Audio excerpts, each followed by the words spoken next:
Hello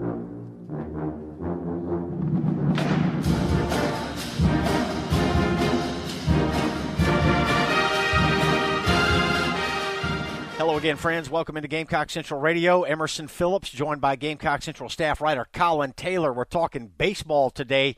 And Collyn, Gamecock baseball will start practice for the new season, preparation for the new year, coming up on Friday of this week. In fact, the Gamecocks will have scrimmages that are open to the public, free and open to the public, 4 o'clock Friday, 2 o'clock Saturday, 1:30 on Sunday. And Collyn, before we started the podcast today, it occurred to me that this is really the start of a new era of Gamecock baseball. When Chad Holbrook took over for Ray Tanner, it felt like a seamless transition. But with Mark Kingston taking over now, it feels like the start of something new. Yeah, and it's kind of felt that way in watching the team and getting to know the coaching staff and all that. Is they run things a little bit differently than the old staff. No better, no worse. They just run things a little bit differently. And it's kind of a whole new feel around South Carolina baseball. And longtime media relations coordinator Andrew Kiddick actually left too, so there's a new SID involved. So there's a whole bunch of new faces around the program and a lot of, I guess, excitement around what that can turn into. Yeah, some new blood and some new energy around Gamecock baseball now. So practice opens on Friday. The Gamecock season opener will be Friday, February the 16th, 4 o'clock start against VMI. Gamecocks will have a 3-game set against the Keydets in Columbia. So then Carolina will have Clemson on March the 2nd, 3rd, and 4th. The March 2nd game will be at home. Saturday, March 3rd is in Greenville, and then Sunday, March the 4th at Clemson. And SEC play will open for the Gamecocks against the defending national champs, the Florida Gators, Friday, March 16th, 7 o'clock start at Founders Park. So, Collyn, talk about personnel here. Adam Hill was the Gamecock Sunday starter a year ago, and I asked you before we opened the podcast, will Hill be the Friday night starter this year? That's what the staff's hoping he turns into. I think he has the stuff to do it, but it's just a matter of kind of developing that Friday night mentality. He started one game on Friday night this year with Clark Schmidt, or last year with Clark Schmidt hurt. So it's just a mentality of kind of going out there and having your best stuff week in and week out, because, Friday night in the SEC, there's really not a whole lot better because you're getting the best pitching matchups. You're getting all sorts of great energy. A lot of those games are at night. So it's just a matter of if Adam Hill can handle that. I think he can. I think he's working on developing a lot of the secondary pitches because he was very fastball heavy last year. So I know the staff is hoping that he's going to develop into that. I know the staff thinks that he's going to develop into a Friday night guy this year and be in a lot of talks for the 2018 MLB draft, going pretty high in that one too. All right. Collyn, who are the front runners for the Saturday and Sunday starting pitching positions? There's right now there's about 4 or 5 guys still vying for that spot. When you look at Cody Morris, who started some weekend games last year, he's had an uptick in his velocity. He's throwing, I think he's topped out right around 97 miles an hour on his fastball. He's sitting a little bit below that 94, 95. And then he's a guy that is going to definitely be in that conversation for a Saturday or Sunday. You got Colby Lee, who started some games on the weekend as well, late in the season, who's still developing. He's just a sophomore, so he's still developing. He's still getting the secondary pitches ready to go. And then you have some newcomers. Ridge Chapman, a junior college transfer from Southern Methodist College, kind of stood out a little bit in the fall, and we'll get to look at him more up close and personal in these upcoming scrimmages. And then the 2 guys in that 2017 class that I think are really, really good are Logan Chapman and Carmen Majinski, who are both in the low 90s with their fastball right now. Are two guys that had pro potential and opted to come to school. So they're guys that definitely have the pitches, the demeanor to go out there and pitch on a weekend. It's just a matter of can they handle kind of the pressure of doing that. And they've been really impressive in the fall, and I think that those are kind of the 5 guys that I think would vie for those spots. Collyn, Jerry Myers was retained by Mark Kingston, Myers' longtime Gamecock baseball pitching coach, but he took an indefinite medical leave of absence, and he has now taken a role in the Gamecock athletic department. So a new role for Jerry Myers, and Skylar Meade was hired to be the Gamecocks pitching coach. And Skylar, from the press conferences that we've gotten to talk to him at, is very new wave in his way of thinking. He's very, he wants his pitchers to, he says he doesn't mind the pitchers call their own game. He doesn't mind the pitchers kind of select the pitches they want to throw. So he's very new school in thinking. He's very interested, and he's kind of a new wave guy.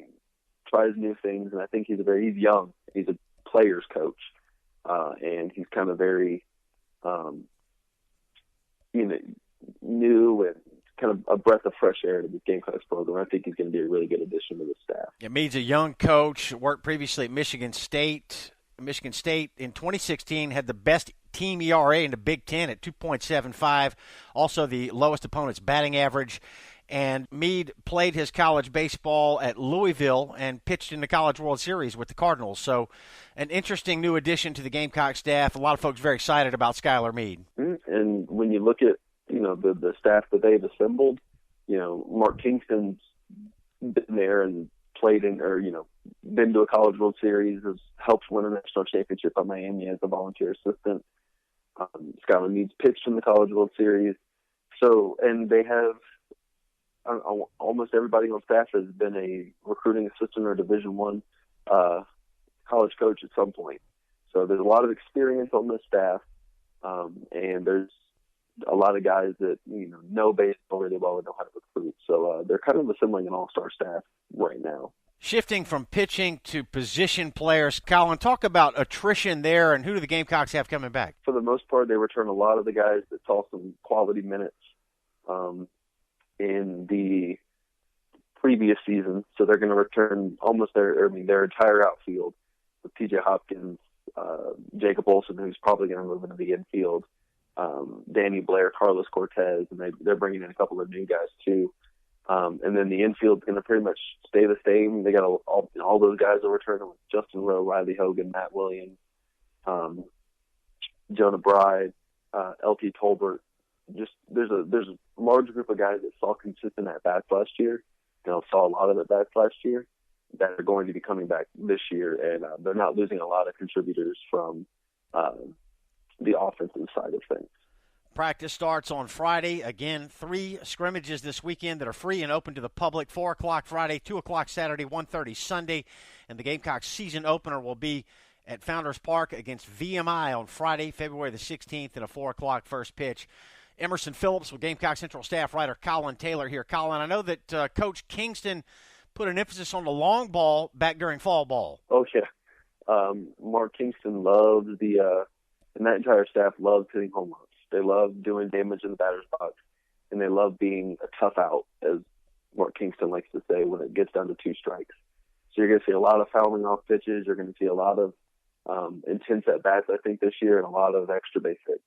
And I know the players like that, and they're kind of recruiting players for the future to kind of fit that mold. Let's go back to the pitching staff for just a moment. We talked about starters. Wanted to talk about the bullpen a little bit. How's the bullpen looking coming into 2018? They lose a lot. They lost Reed Scott and Josh Reagan, who are their 2 main guys coming out of the bullpen, and obviously you lose Tyler Johnson, former All-American that is now in the White Sox organization. So it'll be a little different. I think they're still trying to figure that out. I think Graham Lawson has a legitimate shot at taking over that closer role when he gets healthy. And there's a lot of newcomers that I think are going to vie for those spots. And, I think Logan Chapman, Carmen Majinski, Colby Lee, and the guys that don't necessarily get a weekend spot can be pretty valuable coming out of the bullpen. And they have Gage Henson and Hunter Lomas. And Hunter Lomas is a guy with a little bit of a wonky delivery, wonky windup that can confuse batters. So they got some options. I think that they're going to take the next few weeks and determine kind of where they want guys and what roles, and then kind of tinker with that through the first couple of weeks of the season. So a lot of unknown right now around what could be the bullpen and how it shapes up. Yeah. Is there concern about the bullpen, Collyn? You think about Reed Scott and Josh Regan and what sizable contributors they were for the Gamecocks the last few years. How much concern is there about the bullpen right now? I mean, right now it's obviously something they have to figure out. I think that's, I wouldn't say a weakness of the team, but it's just an area you don't know a whole lot about right now. And these guys they're bringing in could be, future All-Americans. We just don't know right now what they are and what they're going to develop into. I think the biggest concern right now is the lack of lefties on the team. They brought in someone in the 2018 class, John Gilreath, come in as a lefty, and he'll start participating in fall or preseason scrimmages this week. But there's really not a whole lot of lefties on the team right now. There's Corey Stone and Hank Nichols, and then John Gilreath.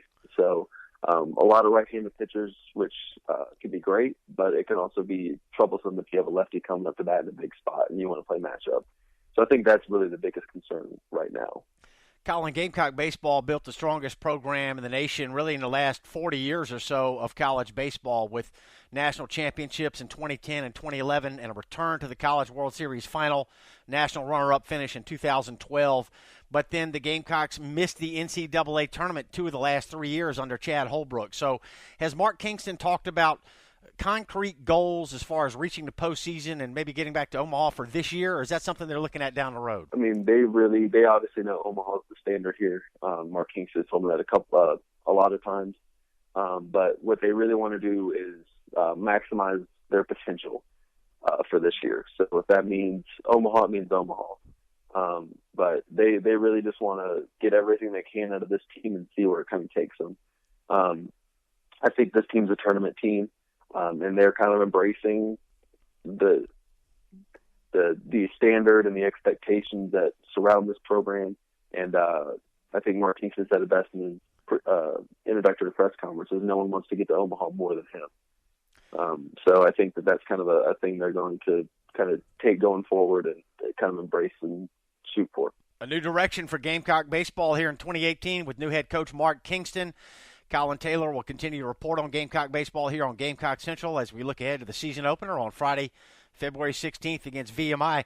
Collyn, it really is exciting because the staff is young and it feels like, again, new energy around the program, and people are excited to see what this team can do this year. And it should be a fun season. We'll know a lot more about this team at the end of February and the beginning of March.